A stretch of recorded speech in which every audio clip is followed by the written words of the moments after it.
Hi guys, இந்த video நம்ம என்ன பார்க்க போறோம்னா ஈஸியாக ஹோம்மேட் எக் ரைஸ் தான் பண்ண போகிறோம்.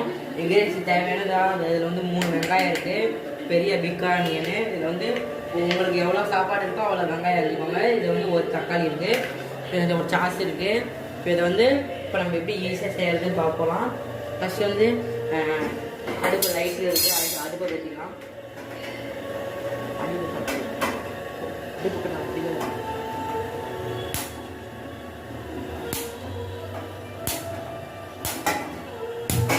அடுப்பு வெட்டி தான் எண்ணெய் ஊற்றலாம்.